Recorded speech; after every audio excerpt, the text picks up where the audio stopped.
तो ऑपरेशन सिंदूर लगातार जारी है, लेकिन S-400 कितना घातक है अपने दुश्मनों के लिए ये भी आपको बता रहे हैं। 1980 के दशक के अंत में इसको तैयार किया गया। 600 किलोमीटर दूर तक हवाई खतरों को ट्रैक करने में सक्षम है। S-400 में 4 तरह की मिसाइलें भी यहां से ऑपरेट होती हैं। 400 किलोमीटर तक की दूरी को भी यहां पर डिटेक्शन करने में ये सक्षम है। इसके अलावा जो डिप्लॉयमेंट समय है, जो डिप्लॉयमेंट का एक समय है, वो 5 से 10 मिनट के लिए यहां पर तय किया गया और लगभग 4800 मीटर प्रति सेकंड की रफ्तार है S-400 की। सुदर्शन 400 इसका इस्तेमाल पहली बार भारतीय सेनाओं की ओर से किया जा रहा है। 400 किलोमीटर तक की दूरी पर यह लक्ष्य करने में सक्षम है। तो कितना ज्यादा घातक S-400 अपने दुश्मनों के लिए है, ये लगातार आपको बता रहे। जम्मू कश्मीर में LOC से सटे गांवों को निशाना बनाकर पाकिस्तानी सेना ने गोलीबारी की।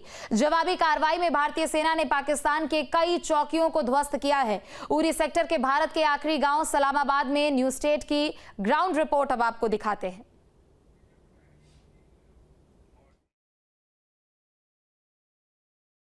भारत के ऑपरेशन सिंदूर के जवाब में पाकिस्तान ने सीज फायर वायलेशन की हदें सारी तोड़ दी। आर्टिलरी फायर शुरू किया, गोले गिरने शुरू हुए। इस वक्त हम भारत के उस आखिरी गांव में हैं जिससे लगभग 3 किलोमीटर के रियल डिस्टेंस पर पाकिस्तान शुरू हो जाता है, POK शुरू हो जाता है। चकौटी और मुजफ्फराबाद इन पहाड़ियों के ठीक पीछे की तरफ है और वहां से आने वाले गोलों ने किस तरह से इस आखिरी गाँव को बर्बाद किया है। ये सलामाबाद गाँव है। देखिए किस तरह से धू धू करके मकान जल रहा है। समूचा जो मकान का ऊपर का छत है वो भरभरा कर नीचे गिर चुका है। लकड़ी जो काम है उनमें आग लगी हुई है, अब भी धुआं उठ रहा है। ये समूचा मकान देखिए किस तरह से जो है वो दरअसल पाकिस्तानी हमले से छत-बिछत हो गया है। जब भारतीय सेना का मुकाबला पाकिस्तानी नहीं कर पाए तब उन्होंने सिविलियंस को टारगेट किया, सिविलियन घरों को टारगेट किया और देखिए किस तरह से अमानवीय, सबसे अमानवीय कृत्यों को अंजाम देते हुए पाकिस्तान ने फिर से अपनी वही हरकत दिखाई है जो एक आतंकी हरकत होती है। और यहाँ पर जब अफरा तफरी मची है तो लोग इस घर को छोड़कर भाग चुके हैं, यहाँ से पलायन कर चुके हैं, क्योंकि ये पूरा एरिया ऐसा है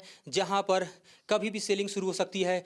सामने आप देख रहे हैं चकौटी और मुजफ्फराबाद का इलाका जो POK का इलाका है। इधर से आए हुए ही फायर हैं जिसने पूरे इलाके को जो है अपने जद में लिया है। इस वक्त हम उरी सेक्टर के आखिरी गांव में है जहां पर पाकिस्तान के सीज फायर वायलेशन के बाद गिरे हुए गोलों ने घर के घर छत बिछत कर दिए हैं। देखिए ये घर का समूचा हिस्सा किस तरह जल के ज़मींदोज हो चुका है। यहां पर बनने वाले मकान ज़्यादातर शहतीर और इस तरह के लकड़ियों से बने होते हैं कि नीचे जो है आप देखिए पत्थरों से चिनाई करके दीवार खड़ी की जाती है, ऊपर लकड़ी के शहतीर बनाए जाते हैं। कुछ इस तरह से कनस्टर का इस्तेमाल करके भी घर बनते हैं और जाहिर तौर पर इसलिए बनते हैं क्योंकि जब बर्फ़ गिरती है तो यहाँ बर्फ़ छत पर न टिके, लिहाजा स्लोपिंग की जाती है। लेकिन पाकिस्तान के हमले में किस तरह से ये समूचा घर बर्बाद हुआ है। जलता हुआ एक घर हम आपको दिखा रहे हैं सीधे उस बॉर्डर एरिया से जहां पर पाकिस्तान ने निशाना बनाया कि पाकिस्तान ने दरअसल किस तरह से यहां पर अपने आतंकी मंसूबों को अंजाम दिया है, क्योंकि ये भी दरअसल आतंकी मंसूबे ही हैं जो इस तरह से सिविलियन को टारगेट करते हैं, सिविलियन एरिया को टारगेट करते हैं।